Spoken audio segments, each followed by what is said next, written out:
kesetaraan gender bukan semata isu perempuan saja.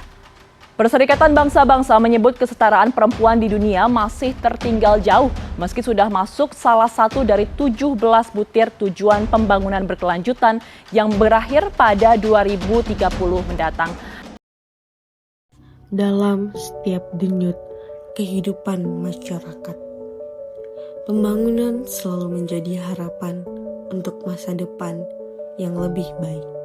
Namun, pembangunan yang benar-benar maju bukan hanya tentang bangunan tinggi atau jalan yang lebar, tetapi juga tentang bagaimana setiap orang, baik laki-laki maupun perempuan, mendapatkan kesempatan yang sama untuk berkontribusi. Dalam kehidupan sehari-hari, kita melihat laki-laki dan perempuan menjalankan peran yang berbeda. Ada perbedaan yang dianggap wajar dan ada pula yang dianggap kodrat. Namun, pernahkah kita bertanya, apakah semua ini berasal dari alam atau dari cara masyarakat membentuk kita? Apakah benar perempuan harus begini dan peran laki-laki harus begitu? Atau sebenarnya semua ini hanyalah konstruksi sosial yang diwariskan dari generasi ke generasi? Disinilah konsep gender menjadi penting. Di balik berbagai profesi yang tampak beragam, ada satu hal yang sering tak terlihat. Masih adanya ketimpangan gender. Banyak perempuan memiliki potensi besar, tetapi belum sepenuhnya mendapatkan akses, ruang, dan pengakuan yang sama dalam proses pembangunan. Padahal, pembangunan yang inklusif akan tumbuh lebih kuat ketika semua orang memiliki kesempatan untuk ikut memajukan lingkungan. Gender bukan penghalang, melainkan bagian dari identitas yang harus dihargai dan diberdayakan. Sejak lahir, anak laki-laki dan perempuan sudah menerima sosialisasi yang sangat berbeda. Anak perempuan seperti yang kita ketahui yang selalu diberi boneka, sedangkan anak laki-laki selalu diberi mobil-mobilan dan warna biru. Sekolah memperkuatnya melalui tugas dan ekspektasi. Media menegaskannya melalui representasi tokoh-tokoh tertentu. Lingkungan sosial juga membentuknya melalui norma dan kebiasaan. Semuanya membuat kita percaya bahwa perbedaan gender adalah sesuatu yang alamiah, padahal ia dibentuk oleh budaya. Walaupun isu gender sering disalahpahami sebagai persoalan yang hanya menyangkut perempuan, padahal gender adalah konsep yang menjelaskan peran sosial, konstruksi budaya, dan ekspektasi masyarakat terhadap laki-laki maupun perempuan. Peran-peran ini terbentuk oleh nilai, norma, dan tradisi yang diwariskan secara turun-temurun.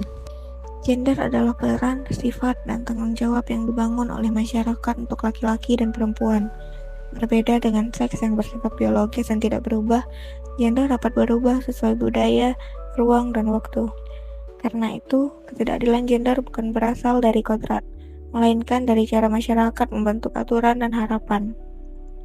Kesetaraan gender berarti laki-laki dan perempuan memiliki kondisi dan posisi yang sama untuk mendapatkan hak mereka.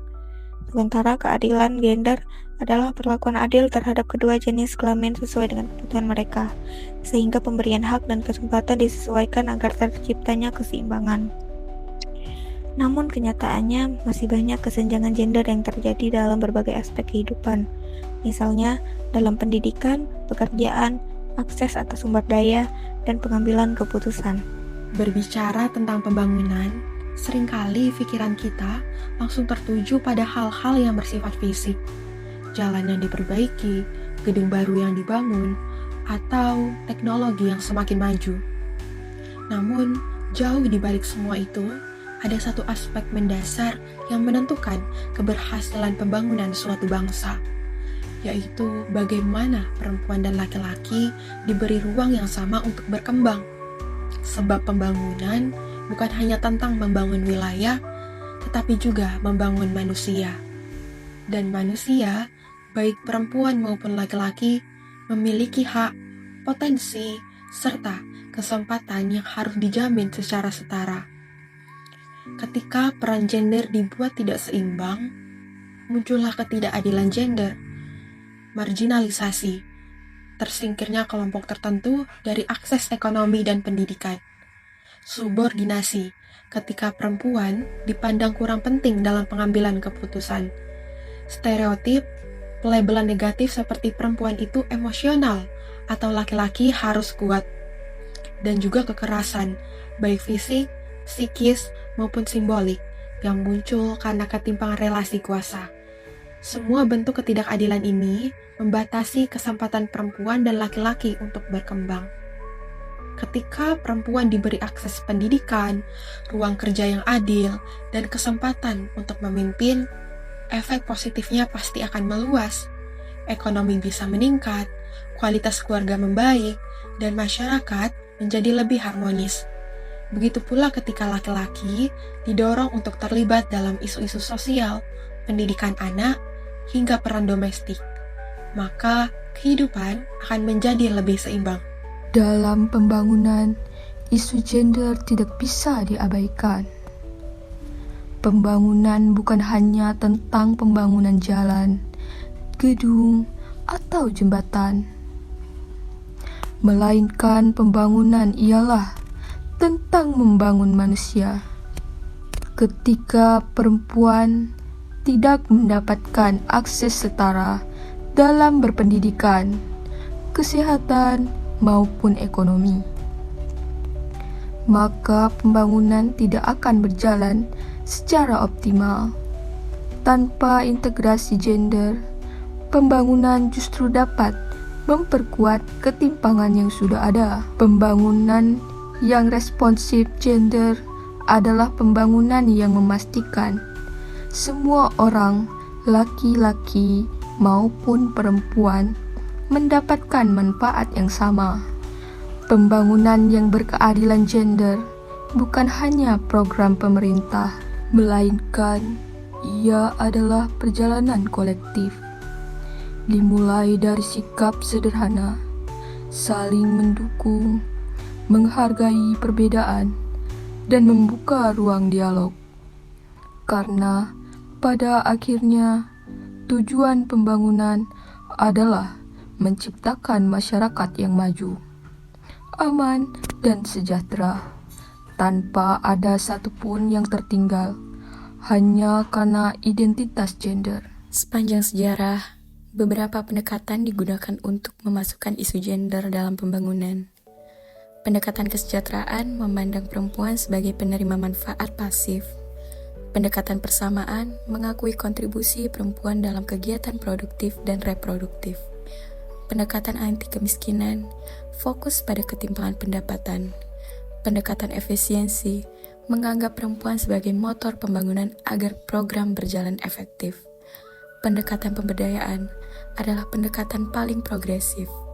Ia bertujuan menghapus subordinasi perempuan, memberi ruang untuk memilih, mengontrol sumber daya, dan memimpin.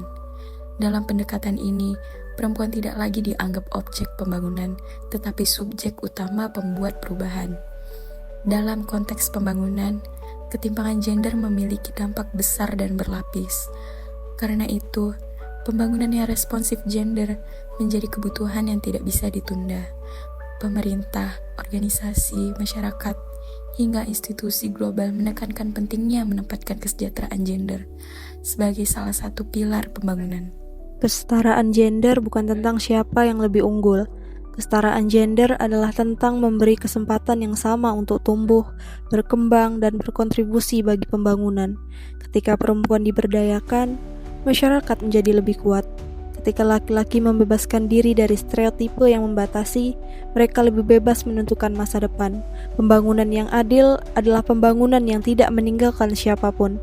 Mari membangun masa depan yang setara, masa depan di mana perempuan, laki-laki, dan semua kelompok memiliki kesempatan yang sama untuk berkembang, di mana pembangunan bukan sekedar kemajuan fisik, tetapi juga kemajuan cara kita memandang dan memperlakukan satu sama lain.